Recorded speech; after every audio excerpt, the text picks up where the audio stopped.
Have you ever been in a meeting? Maybe it's late on a Friday and your boss says something so profoundly unfair or just, frustrating that you feel this immediate hot flash of pure rage right in your chest. Oh, absolutely. I mean, we've all been there, right? Yeah, exactly. But because you're in a professional setting, you just swallow it, you Yeah. bite the inside of your cheek, you force your facial muscles into this pleasant neutral mask, and you just nod. Right. You put up the wall. You put up the wall. And usually when you walk out of a meeting like that, you feel totally physically exhausted. I mean, your heart is racing, your jaw aches, and you feel like you just ran a marathon, even though all you actually did was sit in a swivel chair and stay quiet. It's wild how tired you get just from sitting still. It is. So have you ever wondered why biting your tongue and hiding your feelings carries such a massive physical tax on your body? Well, it's one of the most universal human experiences. Yep. And for a long time, the fields of psychology and medicine, they kind of just treated that exhaustion as a vague psychosomatic side effect. Like it was all just in your head. Exactly. The assumption was that emotions were these ethereal, floating concepts, things that happened in the mind, completely separate from the rigid mechanical workings of the physical body. But that's not what the data says today, right? No, not at all. Modern neuroscience has completely shattered that wall between mind and body. The exhaustion you feel after suppressing an emotion, it isn't just in your head. It's the result of a massive, metabolically expensive biological war being waged inside your nervous system. And that biological war is exactly what we are decoding today. We are taking a deep dive into the hard physical neuroscience of how we control our feelings. Which is a huge topic. It's massive, and we've got a mountain of clinical data on the desk today to help us do it. We are looking at everything from foundational psychology papers in the early 2000s through these massive neuroimaging meta-analyses. Ones that synthesize thousands of individual brain scans. Right, exactly. All the way to the bleeding edge of neuroscience from the past decade, right up to papers published in 2023. Our mission today is to open up the hood on the human brain for you. Yeah, we aren't just philosophizing about what emotion regulation is on a surface level. No, we're tracking the specific physical mechanisms of how different coping strategies, like distracting yourself, reframing a situation, or just gritting your teeth and suppressing it, how those literally alter your cardiovascular system. And how they change the blood flow in your brain, and even over time, physically rebuild the neural highways inside your skull. So to really grasp the mechanics of this, to understand how a thought can literally change the physical structure of a brain, where do we need to start? Well, before we can understand how the brain intervenes to stop or change an emotion, we have to define what we're actually regulating, right? We need to understand the precise assembly line of how the brain builds an emotion in the first place. Let's start right there, because I think most of us assume an emotion is just a reflex, like a doctor hitting your knee with a little hammer. Right, just cause and effect. Yeah, something happens and boom, you are angry or sad or terrified. It feels totally instantaneous. It definitely feels instantaneous to us. But that's just because our conscious processing speed is a lot slower than our brain's subcortical processing speed. Neurologically speaking, an emotion is not a single flash. It's a process. It is a highly structured, sequential process. And to map this out, the scientific community relies really heavily on what is known as the modal model of emotion. Ah, right. Gross and Thompson. Exactly. This framework was pioneered by James J. Gross and Ross A. Thompson. They detailed it comprehensively in a 2007 chapter in the Handbook of Emotion Regulation. They proposed that an emotion follows a strict timeline with 4 distinct stages. Okay, lay them out for us. The stages are situation, attention, appraisal, and response. Situation, attention, appraisal, response. Let's walk through this carefully, because if we're going to talk about hacking this system, you need to know where the access points are. Right. So the first stage is the situation. This is just the external or internal event. Say you are walking down a trail and you see a coiled shape on the ground. That is the situation. Okay. But a situation alone doesn't trigger an emotion unless you actually notice it. Which brings us to the second stage. Attention. Your visual cortex processes the shape and your brain directs your focus toward it. You are now attending to the situation. I mean, I could walk right past that coiled shape, completely oblivious, just looking up at the trees, and I wouldn't feel any fear at all, simply because the attention stage never happened. Precisely. The assembly line stops there. Yeah. But once you attend to it, your brain moves to the third and arguably the most critical stage, which is appraisal. This is where things get interesting. Very. This is where the brain evaluates the attended situation for its meaning. It checks its relevance to your survival or your goals. Hmm? Your brain basically asks, what does this mean for me? Right. In a fraction of a second, your memory sisters and threat detection networks are evaluating that coiled shape. Exactly. And if the appraisal is, uh-oh, that is a venomous snake and it's going to bite me, then we move to the final stage, which is the response. And the response is that physiological explosion, right? The adrenaline, the heart rate spike, the impulse to just jump backward. Yeah, the response is multifaceted.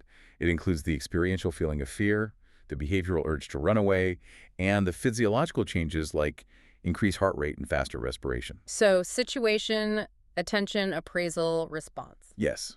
And because an emotion unfolds across this timeline, Gross and his colleagues identified what they call 5 families of emotion regulation. These families map directly onto those stages. You can intervene at any point on that assembly line to change the final product. Okay, let's ground this with a scenario for the listener. I like to think of an emotion like a train journey. I like that analogy. Yeah, so the train is leaving the station and heading toward a destination you really don't want to go to, let's say a haunted house that represents absolute panic.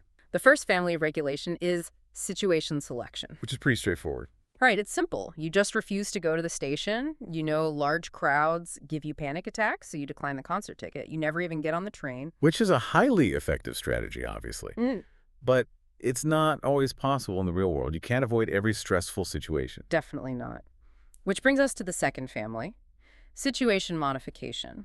You are at the concert, the train has left the station, but you try to alter the environment. You move to the back of the room where it's a little less crowded. You are changing the external reality to lessen the impact.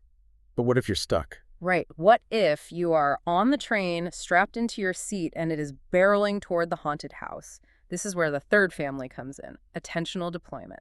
And the most common form of this is distraction. Exactly. You are on the terrifying train, but you just decide to pull down the window shade and play a game on your phone. Yeah. You are still in the situation, but you are shifting your cognitive focus completely away from the emotional trigger. Distraction is incredibly common. We all do it. But the next family, the fourth one, is where the real cognitive heavy lifting happens. This is cognitive change. And the most studied strategy here is cognitive reappraisal. Oh, this is the big one. It really is. So you're on the train, you are looking out the window at the terrifying scenery, but you change the meaning of what you are seeing. You tell yourself, hey, these aren't real monsters outside. This is an elaborate, safe amusement park ride. The engineers designed this to be fun, not dangerous. You literally change the appraisal of the situation, which fundamentally alters the emotional response before it even fully blooms. You're rewriting the script in real time. Exactly. But then there's the final family, the fifth one, response modulation. The train has arrived at the haunted house. Yes. You didn't avoid it. You didn't distract yourself. You didn't reframe it. The fear is hitting you at full force. Your heart is pounding. Your palms are sweating. But you look around at the other passengers and you decide you don't want them to know you are terrified. Right. So you artificially freeze your face. You grip the armrests. You use sheer brute force to paralyze your external reaction. That is expressive suppression. And this timeline reveals a really fundamental dividing line in the science of emotion regulation, doesn't it? It does. Gross established this distinction very early on. He published on it in 1998, before expanding it in the 2007 handbook. It is the critical difference between antecedent-focused regulation and response-focused regulation. Antecedent meaning coming before, right? Yes. Antecedent-focused strategies like situation selection, distraction, and reappraisal, they all happen early in the timeline. They intervene before the emotional response has fully generated its physiological momentum. You are altering the blueprint of the emotion before the factory actually finishes building it. That's a great way to put it. But response-focused regulation, specifically expressive suppression, that happens late. The emotion has already been manufactured. The chemicals are already in your bloodstream. You are dealing with the finished product and trying to shove it into a tight box. Think about your own default setting for a second, if you're listening. When you get a highly stressful email from a client at, say, 4:59 p.m. on a Friday, do you reframe it and tell yourself, well, they're probably just clearing their inbox before the weekend. I can totally handle this on Monday, so you don't let the panic take over. That'd be reappraisal. Right. Or do you just completely ignore the email and open up Instagram to distract yourself? Or, and I think a lot of us do this, do you read it, feel that immediate sickening drop in your stomach, but you just grit your teeth, bury the dread, and type back, "No problem, I'll get right on this," with a forced smile plastered on your face. I mean, we all use a mix of these. We do, but when we look at the clinical data, relying heavily on that last one, burying the panic through suppression, it has a measurable physical cost on your body. It really does. And to see that cost clearly, we have to look at a landmark 2002 paper. It was published in the journal Psychophysiology by James J. Gross. The title is Emotion Regulation, Effective Cognitive and Social Consequences. This study is wild because they didn't just ask people how they felt on a survey. No, they wanted objective, hard physiological data. So they brought participants into a lab and hooked them up to continuous cardiovascular monitors. They were tracking heart rate, skin conductance, finger pulse transit time, and blood pressure. And what did they make them do? They had them watch highly upsetting negative films. We're talking medical procedure videos. Things explicitly designed to elicit a really strong natural disgust or fear response. I read the methodology of this study, and the instructions they gave the participants are fascinating. They divided them into 3 different groups, right? Right. One group was told to use cognitive reappraisal. The researchers essentially told them, look, as you watch this medical amputation, try to adopt a detached clinical perspective. Think about the mechanics of the surgery and how it is ultimately going to help the patient. Which is classic reappraisal. Yeah. Then another group was told to use expressive suppression. They were instructed, watch this film, but behave in such a way that if someone were watching you, they would have absolutely no idea you were feeling anything at all. Just hide your emotional response completely. And the third group was just a control. They were told to just watch the film naturally, whatever that meant for them. So what did the data from those cardiovascular monitors actually show? The data was striking. Let's just look at blood pressure, for example. When the control group watched the film, they experienced a natural, moderate increase in blood pressure. Which makes sense. That is a normal somatic response to a stressful visual stimulus. You see something gross, your heart rate bumps up a bit. Exactly. Now, the group instructed to use cognitive reappraisal, the ones reframing the video as a helpful medical procedure, they showed a cardiovascular profile that was very similar to the control group. So reframing the emotion didn't put extra physical strain on their hearts. No, it didn't. But the suppression group. Yeah, the graphs from the 2002 study for the suppression group look like they belong to a completely different experiment. They really do. The suppression group showed a massive, statistically significant spike in both systolic and diastolic blood pressure. I mean, not just a tiny bump, but a major cardiovascular escalation compared to both the reappraisers and the control group. Wow. And their finger pulse amplitude dropped significantly, which indicates intense vasoconstriction. The blood vessels in their extremities were literally tightening up. So the physical body was fully panicking. But why? Why does hiding your facial expression cause your blood vessels to tighten and your blood pressure to shoot up like that? What is the actual mechanism there? It really comes down to a fundamental conflict in the nervous system. When you experience a negative emotion like fear or disgust, your sympathetic nervous system, which is the fight or flight network, it activates. It pumps adrenaline, it dilates your pupils, and it prepares your muscles for immediate action. But when you consciously decide to suppress your facial expressions and your body language, you are simultaneously sending strong inhibitory motor commands to those exact same muscles. You are hitting the gas pedal and the emergency brake at the exact same time. You are redlining the engine. The sympathetic arousal is desperately pushing blood out to the muscles so you can move. But the somatic suppression is clamping down hard on those muscles so you stay perfectly still. That sounds exhausting. It is. This creates immense peripheral resistance in the vascular system. The heart has to pump much harder to push blood through constricted vessels, hence the massive spike in blood pressure. Hiding your feelings physically costs the body a tremendous amount of metabolic energy. Okay, I have to play devil's advocate here for a second. Go for it. Because if I'm listening to this, I'm thinking, isn't there still a massive utility to suppression? I mean, we can't all just walk around emoting wildly every time we feel upset. Sure, absolutely. Like, if you are a paramedic arriving at a chaotic, gruesome accident scene, you cannot afford to cognitively reappraise the philosophical meaning of the tragedy in that exact moment. And you certainly can't burst into tears. You have to suppress the horror, put on a blank face, and do your job. Yes. And regarding distraction, isn't distraction basically just avoidance? Every self-help book tells us not to run away from our problems, but sometimes you just need to look at your phone in the dentist's waiting room so you don't lose your mind, right? Those are crucial nuances. The clinical literature absolutely does not state that suppression is universally toxic or that distraction is entirely useless. Context and flexibility are everything here. Okay. In acute, high-stakes short-term situations, like your paramedic example or a high-stakes business negotiation, or even just walking past a dangerous person on the street, expressive suppression is a highly adaptive survival tool. It keeps you functional when emotional expression would be dangerous or counterproductive. It's like a tourniquet. You use it to stop the bleeding in an emergency, but you obviously don't leave it on forever. That's a perfect analogy. The danger lies in chronic, habitual use. If your default, everyday strategy for dealing with your spouse, your children, your boss, and your own internal thoughts is to constantly swallow the emotion and put up a wall, well, that chronic cardiovascular tax accumulates. You are basically putting your vascular system through daily, unnecessary stress tests. Precisely. As for distraction, the data shows it is incredibly effective at providing temporary relief. It dramatically decreases the negative subjective experience in the short term.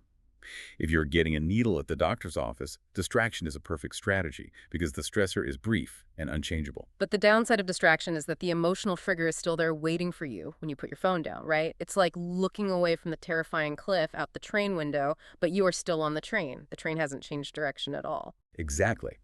Cognitive reappraisal, however, actually changes the trajectory. By changing the meaning of the event, you alter the emotional response at its root. And you do it without the physiological tax of suppression and without the temporary avoidance of distraction. You aren't avoiding the cliff. You are closely examining the cliff and realizing, oh, wait, it is just a painted canvas. Yes. So we know from the cardiovascular monitors that suppression raises blood pressure and reappraisal doesn't. But what is actually happening in the hardware of the brain? How does a thought, a conscious reframing of a situation physically alter the neurological alarm system? To see the hardware in action, we have to turn to the neuroimaging revolution. Yes, let's get into the scanners. In 2008, Philippe R. Golden, Kateri McRae, Viveka Ramel, and James J. Gross published a landmark paper in biological psychiatry. It's called The Neural Bases of Emotion Regulation, Reappraisal and Suppression of Negative Emotion. They basically took this entire paradigm and put it inside functional magnetic resonance imaging, or fMRI scanners. And for anyone who might not be familiar with the granular details of fMRI, it's really cool. It doesn't just take a static picture of the brain's anatomy. It measures the blood oxygen level dependent signal, or the BOL-D signal. Right. When a specific region of the brain starts working hard, it needs more oxygen, so blood naturally rushes to that specific area. The massive magnets in the fMRI scanner can actually detect the magnetic differences between oxygen-rich and oxygen-poor blood.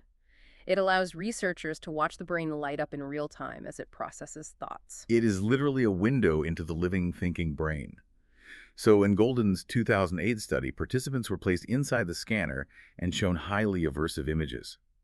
Through a screen inside the machine, they were given cues to either cognitively reappraise the image or behaviorally suppress their facial expressions. Just like the 2002 study, but this time, researchers could watch the sequence of neural firing. And the findings map perfectly onto that timeline we discussed earlier, right? Yeah. The antecedent versus response focus regulation. They map on beautifully. The fMRI scans revealed two dramatically different neural signatures. When participants used cognitive reappraisal, the scans showed a very early surge of activity in the prefrontal cortex. Which is the evolutionarily newer front part of the brain responsible for logical thinking, planning, and executive control. Exactly. This region lit up almost immediately. And shortly after, the scans showed a significant decrease in the activation of the amygdala. Let's define the amygdala's role here because it is an absolute star player in this narrative. It really is. The amygdala is a small, almond-shaped cluster of nuclei deep within the temporal lobes. It's part of the limbic system, which is the older, more primitive part of the brain. Its primary job is threat detection. It is the biological alarm bell. When it perceives danger, it fires rapidly, sending distress signals to the hypothalamus, which then triggers that sympathetic fight-or-flight response we talked about. So when the prefrontal cortex engages in reappraisal, when it tells a news story about the image you're seeing, it successfully sends an inhibitory signal down to the amygdala. It basically tells the alarm bell to stand down. Reappraisal literally quiets the alarm at the source. Wow. But expressive suppression showed a vastly different and much more chaotic neural signature. What did suppression brains look like? They looked exhausted. Suppression impacts the timeline late, remember. The fMRI showed intense, sustained effort in the prefrontal cortex, but it was a completely different pattern. The brain was working incredibly hard to send motor inhibition commands to the face and body. Trying to hold the muscles still. Right. But crucially, when they looked at the amygdala in the suppression group, it remained highly activated. The bold signal in the amygdala was just roaring. The alarm bell was still ringing just as loudly as if they weren't regulating at all. Exactly. The emotional generation process was completely uninterrupted. Okay, think of the amygdala like a furnace in the basement of a house, right? And the prefrontal cortex is the digital thermostat on the wall in the living room. Okay, I'm with you. When you use cognitive reappraisal, you walk up to the thermostat and you punch in a lower temperature. The thermostat sends an electrical signal down the wires to the basement, and it literally shuts the furnace off. The fire goes out. The whole house cools down. That's reappraisals. But suppression is like leaving the thermostat completely alone. The furnace is running on full blast, pumping out 100 degrees of heat, but instead of turning it off, you just run around the house shoving thick towels under all the doors, closing all the vents, desperately trying to trap the heat so no one standing outside the house can tell how hot it is inside. And the room you are in is still burning up. The furnace is still roaring. That analogy captures the metabolic reality of the golden data perfectly. And it explains exactly why suppression is a two-front war. On one front, your subcortical limbic regions, the furnace, are vigorously consuming energy to generate an intense emotional and physiological response. And on the other front, your prefrontal cortex is consuming massive amounts of energy to aggressively clamp down on your somatic motor networks just to prevent a frown, a tear, or a flinch. You are spending metabolic currency to generate the emotion and spending even more metabolic currency to build a wall around it. so it's absolutely no wonder you feel totally depleted after doing that all day. It's an incredibly inefficient use of brain power. Highly inefficient. But this brings up a really interesting question about the other popular strategy, distraction. We established that distraction and reappraisal are both considered antecedent-focused. They happen early, and they are both effective at reducing the negative feeling in the moment. Right. But does the brain treat them the same way? If I scroll my phone versus reframing my thoughts, does the thermostat work the same way in both cases? To answer that, the scientific community needed an experiment that directly pitted distraction against reappraisal in the scanner. And we got a brilliant one in 2011 published in the journal Cerebral Cortex by Kanska, Heisler, Schoenfelder, Bongers, and Wessa. The paper is titled How to Regulate Emotion: Neural Networks for Reappraisal and Distraction. They designed a dual-task fMRI study to isolate the exact top-down control networks used in each strategy. And when neuroscientists say top-down control, they are referring to the hierarchical structure of the brain, right? Yes. The top is the highly evolved, rational prefrontal cortex, and it sends commands down to the more primitive subcortical emotional centers like the amygdala. Right.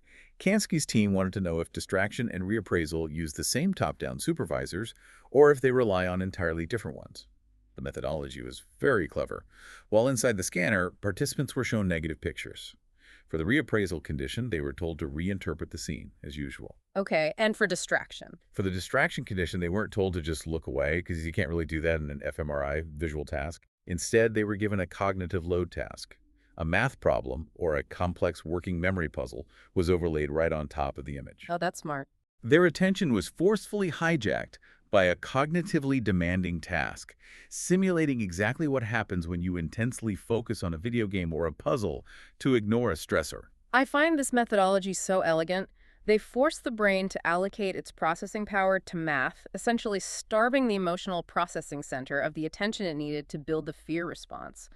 What did the neuroimaging show? The findings were highly illuminating. They discovered that both distraction and reappraisal successfully downregulated the amygdala. Oh, so both strategies successfully turned down the furnace. They did. And surprisingly, they shared a largely overlapping network of top-down control areas. What are the specific anatomical hubs of this control network? Because I think it's empowering to know the actual names, the tools inside our heads. The heavy lifters identified in the Kansky study are the dorsolateral prefrontal cortex, or DLPFC, the dorsomedial prefrontal cortex, or DMPFC, And the parietal cortex? the GLPFC, DMPFC, and parietal cortex. Let's focus on the DLPFC. In cognitive neuroscience, the DLPFC is famous for its role in working memory, cognitive flexibility, and executive functioning. Think of the DLPFC as the project manager of the brain. It holds information in mind, manipulates it, and decides what is relevant and what should be completely ignored. So when you consciously decide to reframe a bad text message from your partner, or you consciously decide to dive into a complex spreadsheet to distract yourself from a fight you just had, this project manager, the DLPFC, wakes up and takes the wheel. Exactly. The project manager wakes up, assesses the goal, which in this case is either reduce negative affect or solve this math problem, and it sends inhibitory chemical signals down the neural pathway straight to the limbic system, commanding the amygdala to stand down. I am looking at the data charts from Kansky's 2011 study right now, specifically a graph titled The Left Amygdala Fitted Response, and this visual is profound. It really is. The graph shows a baseline level of amygdala activity. When participants just naturally view a highly emotional, negative stimulus without trying to regulate, the line representing the amygdala response shoots way up into the positive range. The alarm is just screaming. Right. But when they are instructed to use distraction to do the math problem, the line plummets, dropping deep into the negative range below baseline.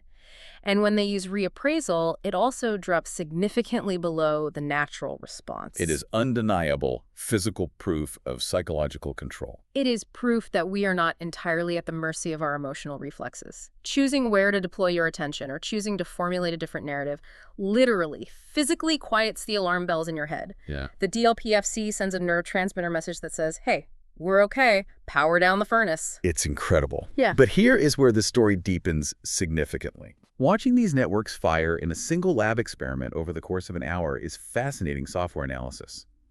But the brain is not a static machine. What happens to the brain's actual physical structure, the hardware, the wiring, the tissue volume, when we deploy these emotion regulation strategies chronically over years and years of a human lifespan? Wow, okay. This is the leap from momentary activation to long-term neuroplasticity. We are talking about the brain physically changing its shape and density based on how we think. Exactly. And to map these long-term macroscopic changes, single fMRI studies aren't enough. We have to look at meta-analyses. Because a meta-analysis pulls the raw data from dozens, sometimes hundreds, of independent neuroimaging studies, right? Yes, it aggregates them to filter out the noise and find the undeniable structural trends across thousands of human brains. Two of the most important meta-analyses in this specific field are Cohn et al. From 2014 in the journal Neuroimage, titled Neural Network of Cognitive Emotion Regulation, and a 2017 meta-analysis by Morowitz et al., titled Multiple Large-Scale Neural Networks Underlying Emotion Regulation. And alongside those functional meta-analyses, there is a really pivotal 2014 paper by Deborah Kutuli in Frontiers in Systems Neuroscience titled Cognitive Reappraisal and Expressive Suppression Strategies Role in the Emotion Regulation, an overview on their modulatory effects and neural correlates. Kutuli's work explicitly focuses on structural neuroplasticity. Right. Kutuli's overview explains that habitual use of these specific strategies literally alters brain volume, and the density of white matter tracks over time. To understand this, we have to look at the cellular level of neuroplasticity. It's often summarized by the phrase, neurons that fire together wire together. Hebbian learning. Exactly, Hebbian learning. When the DLPFC repeatedly sends a signal to the amygdala, the brain recognizes that this pathway is being heavily utilized. In response, cells called oligodendrocytes wrap the axons of these neural pathways in myelin, which is a fatty substance that acts like insulation on an electrical wire. And the more myelin you have around a neural pathway, the faster and more efficiently the electrical signal can travel down it. Yep. Exactly. Successful emotion regulation relies heavily on these prefrontal amygdala and prefrontal striatal pathways. The meta-analyses from Cohn and Morowitz, combined with structural data, show that the more we habitually use cognitive reappraisal, the more efficient and robust these neural highways become. So the physical connectivity, the white matter integrity gets stronger. Yes, and the gray matter volume in the prefrontal control areas can actually increase. It's like a city planner seeing that a certain dirt road is getting a lot of traffic, so they pave it. And if you keep using it, they upgrade it to a multi-lane expressway. That's a great way to visualize it. If you practice cognitive reappraisal daily, the calm down signal from your thermostat to your furnace travels faster, clearer, and with less conscious effort over time. You are building a fundamentally more resilient brain. But neuroplasticity is a double-edged sword. It optimizes whatever you practice, even if what you practice is maladaptive. If your habitual strategy is expressive suppression, remember the two-front war. Constant suppression requires intense, repeated firing of the inhibitory motor pathways to keep your face blank. So your brain heavily myelinates the pathways that control your facial muscles and vocal cords. You get incredibly neurologically efficient at looking completely numb. Yes, you become a master of the poker face. But importantly, because suppression happens after the emotion is generated, the top-down pathways that actually soothe the amygdala are not being utilized. Therefore, they do not get the myelin upgrades. Ah, I The see. highway from the prefrontal cortex to the amygdala degrades, or it just fails to develop robustly in the first place. So if you are a chronic suppressor, your amygdala is constantly firing at maximum capacity, and your prefrontal cortex isn't building the infrastructure to actually turn it off. Exactly. To go back to our house analogy, you are spending all your money building thicker, soundproof walls so the neighbors can't hear the furnace exploding, but you are completely neglecting to build a better thermostat wiring system. And eventually, if you neglect the wiring long enough, the system fails entirely. To truly understand how vital these prefrontal amygdala networks are, we have to look at clinical populations. We have to look at what happens when these networks break down, which brings us to the clinical pathology of generalized anxiety disorder, or GAD. For a long time, the cultural and even medical understanding of clinical anxiety was fairly one-dimensional, wasn't it? The assumption was simply, well, your amygdala is too big or too hyperactive, you just have an oversensitive alarm bell. That was the prevailing theory for decades. But the clinical neuroimaging deficits mapped over the past 10 years have triggered a massive paradigm shift in psychiatry. We moved from looking at isolated brain regions to looking at the connectivity between regions. Right. A perfect encapsulation of this shift is a 2019 paper published in Neuroimage, Clinical by Tiffany A. Colasar and colleagues. It's titled Systematic Review and Meta-Analyses of Neural Structural and Functional Differences in Generalized Anxiety Disorder and Healthy Controls Using Magnetic Resonance Imaging. This was a massive undertaking, pooling data from people diagnosed with GAD and comparing their brain structures to healthy controls. What did the modern imaging actually reveal? The Colasar paper found significant structural deficits, but not necessarily where older theories would have predicted. Patients with GAD actually showed reduced gray matter volume in several key nodes. Reduced. Yes, in the hippocampus, which is crucial for contextual memory and part of the default mode network. The anterior cingulate cortex, or ACC, which helps monitor conflicts. And critically, they found volume reductions in the amygdala itself. Wait, that is incredibly counterintuitive. If anxiety is a state of constant fear, shouldn't the fear center of the amygdala be enlarged, like a muscle that has been worked out too much? You would think so, but the pathology of GAD is much more complex. The constant toxic stress and elevated cortisol levels associated with chronic anxiety can actually lead to neurotoxicity and atrophy in limbic regions over time. Oh, wow. It basically poisons itself with stress hormones. In a way, yes, but the most crucial finding in the Colasar paper wasn't just about the size of the regions, it was about their communication. GAD brains show profound deficits in functional connectivity. Specifically, there is reduced connectivity between the top-down control centers like the DLPFC and the ACC and the amygdala. So the wiring is literally frayed. The functional Wi-Fi is down. Yeah. And this is further supported by a highly influential 2017 paper by Pico Perez et al. In Progress in Neuropsychopharmacology and Biological Psychiatry. They conducted a meta-analysis and found that this specific prefrontal subcortical dysregulation, this broken highway, is not just unique to GAD. Right. No, it is a transdiagnostic marker for mood and anxiety disorders in general. Transdiagnostic marker is a huge term in modern psychology. It means that for decades, the psychiatric manual, the DSM, treated depression, generalized anxiety, social anxiety, and phobias as completely separate diseases in separate silos. But this neuroimaging suggests that underneath the surface, they share the exact same hardware malfunction. The core physical issue across all these disorders is the failure of the top-down cognitive appraisal networks to securely connect and send that inhibitory all-clear signal to the limbic system. Yes. The brain is actively trying to regulate.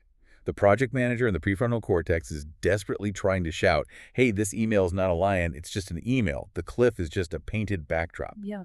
But because the structural integrity of the pathway is compromised, the message simply degrades before it reaches the amygdala. The alarm bell never receives the shutdown code, so the subjective experience of panic remains constant. Exactly. I think this data is profoundly validating for anyone who struggles with clinical anxiety or depression. There is such a pervasive, toxic stigma that anxiety is a moral failing, a lack of willpower, or that it's just in your head. Oh, as And this neuroimaging research says, yes, it is in your head, but it is a physical, structural network disconnection. It's like blaming someone for not being able to make a phone call when the cell tower is physically broken. it completely removes the moral failure from the equation and replaces it with a mechanical reality. Yeah. And the beautiful counterpart to this mechanical reality is, again, neuroplasticity, because the issue is connectivity. Targeted therapies like cognitive behavioral therapy, which is essentially highly structured, repetitive cognitive reappraisal training, can actually rebuild and remyelinate those pathways over time. The hardware can be repaired. Which perfectly transitions us to the modern frontier of this research. Yeah. Where has the science gone in the last 5 to 10 years? We've mapped the basic software, we've seen the hardware changes, and we've identified the broken networks in anxiety. What is the cutting edge looking at today? The most exciting development of the past decade is that we are moving out of the isolated, sterile laboratory environment and into the messy, dynamic reality of human life. We are expanding what cognitive regulation actually looks like. Right. I want to highlight papers by Frischman et al. From 2020 and Messina et al. From 2021, both published in Cerebral Cortex. These researchers are proving that our appraisals of situations are not static events. They are deeply tied to dynamic, large-scale cortical gradients that shift constantly. A cortical gradient meaning our brain isn't just flipping a switch, it's constantly sliding a fader up and down, updating how we interpret the world second by second based on internal states and external context. Yes. And within this dynamic view, we've seen a massive surge of neuroscientific interest in mindful acceptance. Messina's 2021 work, alongside an expanding body of literature, highlights that mindful acceptance functions neurologically as a highly sophisticated form of cognitive change. Mindful acceptance usually means acknowledging a negative emotion or a physical pain without trying to aggressively fight it, suppress it, or even immediately reframe it into something positive. You just let it exist. Exactly. And neurologically, it recruits entirely different large-scale networks than brute force reappraisal. When you use mindful acceptance, you are reframing the meta-emotion. You are changing the appraisal from, this anxiety is a deadly threat I must destroy right now, to, this anxiety is just a passing physiological weather system that I can observe without interfering. Wow. It shifts the burden off that metabolically expensive prefrontal control network. To bring back the metaphorical bear, instead of wrestling the bear to the ground, which is suppression, or convincing yourself the bear is actually a harmless dog, which is reappraisal, mindful acceptance is just standing on the porch and watching the bear walk through your yard. You don't invite it in, but you don't fight it either. You just let it pass. It is a highly efficient way to reduce the secondary stress response over time. But perhaps the most revolutionary frontier of the last few years is outlined in a 2023 paper by Liu et al. This one is amazing. It's titled Cognitive Reappraisal and Expressive Suppression Evoke, and it delves deeply into the realm of interpersonal emotion regulation. The era of hyperscanning. This absolutely blows my mind. Right. For the entire history of neuroimaging, we have only ever scanned one brain at a time. The participant lies alone in a dark, noisy magnetic tube looking at pictures on a screen. But human beings did not evolve to regulate their emotions in dark tubes looking at screens. We are profoundly social primates. We regulate our nervous systems collectively. Yes. Hyperscanning is the technological leap where researchers use synchronized fMRI or high-density EEG caps to measure two brains simultaneously while the individuals interact face-to-face. So imagine I am incredibly stressed out about a presentation. I am venting to you, and we are both hooked up to brain scanners watching each other's neural networks fire in real time. What Liu's 2023 paper and the surrounding hyperscanning literature are discovering is that emotion regulation is a shared biological event. When you are stressed, your amygdala is firing. If I step in and help you reframe the situation, a process called co-reappraisal, I'm not just offering nice words. I am acting as an external prefrontal cortex for you. What does that look like in the dual brain scans, like physically? It reveals a phenomenon called interbrain synchrony. Co-reappraisal activates specific parallel networks in both of our brains simultaneously. Specifically, it heavily engages the inferior frontal gyrus, or IFG, and the temporoparietal junction, the TPJ. What do those do? These regions are the neural epicenters for empathy, perspective taking, and theory of mind, the ability to understand what someone else is thinking and feeling. So when I sit down with a friend who is panicking and I calmly help them talk through it and reframe the threat, my TPJ and IFG light up as I model their emotional state, and my prefrontal cortex generates the reappraisal strategy. Yes. And as I communicate that to them, their brain synchronizes with mine, and my prefrontal processing power literally helps quiet their amygdala until their own internal Wi-Fi comes back online. We are biologically regulating each other's structural networks through social proximity and shared cognitive processing. We are not designed to process every extreme emotional load in total isolation. Which brings a crushing perspective back to expressive suppression. When you choose to suppress, when you artificially freeze your face and pretend you are fine, you aren't just raising your own blood pressure. You are severing the social cues that would naturally invite co-reappraisal from the people around you. You are actively disabling the interbrain synchrony that your nervous system evolved to rely on. By putting up that poker face, you are literally locking yourself inside the burning house, and you are pulling down the window shade so no one outside can see the flames to bring you a fire extinguisher. The neuroscience definitively supports that conclusion. Suppression isolates the nervous system at the exact moment it requires external connection the most. Well, we have journeyed through an immense amount of neurology today, so let's synthesize the map we've built. Good idea. We started with the Gross and Thompson blueprint, the modal model of emotion, and saw how emotions are generated on a rigid assembly line. Situation, attention, appraisal, response. We looked at the hard cardiovascular data from Gross's 2002 psychophysiology study, proving that hiding your feelings suppression acts as a massive physical stressor, spiking blood pressure by creating a war between your sympathetic arousal and your somatic motor control. And then we peered inside the fMRI scanner with Golden's 2008 study, revealing that suppression leaves the subcortical furnace, the amygdala burning on high, while cognitive reappraisal physically cools down the brain's alarm system by altering the blueprint early in the process. We proved with Kanska's 2011 dual task data that we possess a biological control panel. Whether we utilize the cognitive load of distraction or the narrative shifting of reappraisal, our dorsolateral prefrontal cortex acts as the project manager, actively lowering the left amygdala's fear response. And we explored the long-term macroscopic stakes. Meta-analyses from Cohn, Morowitz, and Cutuli demonstrating that our daily, momentary regulatory habits literally alter the physical tissue volume and the myelinated white matter highways of our brain through neuroplasticity. We explored the clinical reality of what happens when that hardware falters. Colasar's 2019 data on generalized anxiety disorder revealed that clinical anxiety is fundamentally a structural breakdown, a loss of functional connectivity, and a fraying of the wires between the prefrontal cortex and the amygdala, a transdiagnostic marker that changes how we view mental illness entirely. And finally, we brought it up to the cutting edge with Lou in 2023, learning that mindful acceptance offers a metabolically efficient alternative to wrestling our emotions, and that through hyperscanning, we now know that co-reappraisal lending, our prefrontal processing power to a friend, activates the empathy centers of the IFG and TPJ, allowing us to regulate our nervous systems collectively. Think about your daily choices. The next time you feel a surge of frustration or anxiety, remember that your response is not just a fleeting psychological moment. Every single time you choose to reframe a frustrating email rather than swallowing your rage, you are paving a neural highway.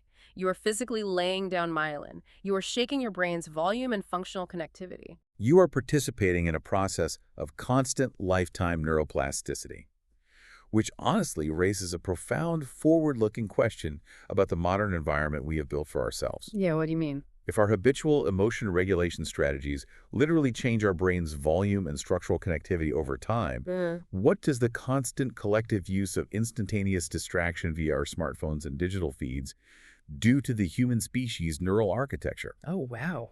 If our default response to any mild discomfort is to instantly hijack our attention with a screen, are we biologically eroding our capacity for cognitive reappraisal? By continuously outsourcing our emotional regulation to external digital stimuli, are we failing to lay down the myelin on the prefrontal amygdala highways that make us emotionally resilient? That is a terrifying, fascinating question. If we just keep pulling down the shade and looking at our phones every time the train gets scary, we never learn how to realize the cliff is just a painting. We never upgrade the wiring to the thermostat. We just keep throwing towels under the door. Something to deeply consider the next time you feel an uncomfortable emotion and instinctively reach into your pocket. Thank you for joining us on this deep dive.